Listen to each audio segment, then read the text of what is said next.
Hello everybody, I just wanted to show you guys what I think is a fix for the melted connectors, and it is my mad science project right here, among other crazy projects that I've had in the past and currently. But what I was thinking is that I can make this board really easy to identify which channel is using too much current and cause the circuit break before melting the pin.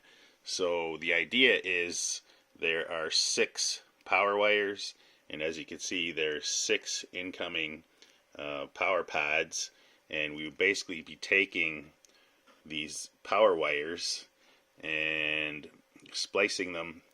We'd have to basically cut the power wire cable, solder them to the pads on the incoming, and then on the outgoing have your high power connector, which is here.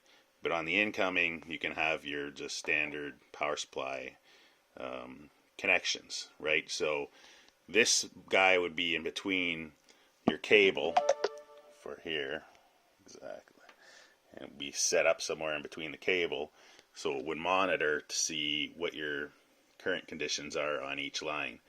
I believe it's set up for around 5 amps right now, and I've got this buck power supply because the current limitations are higher on this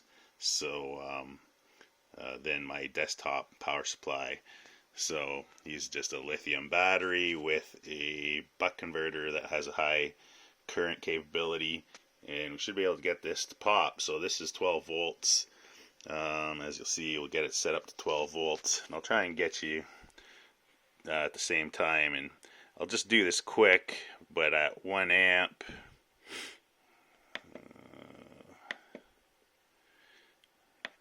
we're not getting anything.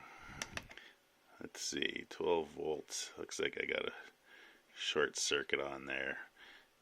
But let me bump that up to, say, 5 amps. See if this will do that.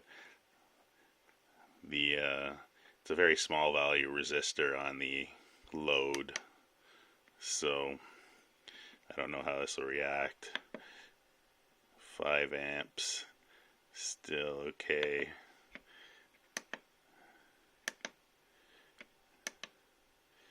Oh. 6, 7 amps, which is where we're getting into melt territory, right?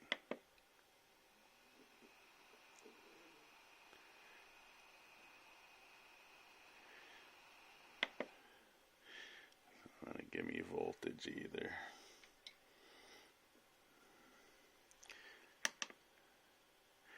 Might not be outputting because of the resistance value.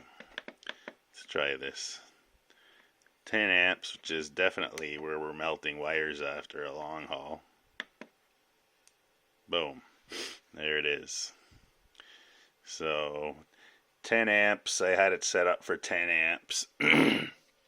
We have disconnected, and we get the indicator here. So I will show you with my meter that, see if I can do this with one hand. But you're going to have, we will have our 12 volts coming in, but not going out. So let's see. So let's see if I can do this. It's very difficult with one hand. So that's 12 volts coming in, going out is essentially nothing, millivolts, likely through the LED there. So yeah, that would protect your setup, prevent any kind of melted wires. So I don't know, I'm thinking about just making this open source and just charging people for the boards, like $10 or something, give you guys the parts list and have at her. You know, there's got to be a few of you's really good at 3D modeling and just making a closure for it, and I'll throw you guys part list in the board, and perfect protection for your setup. Let me know.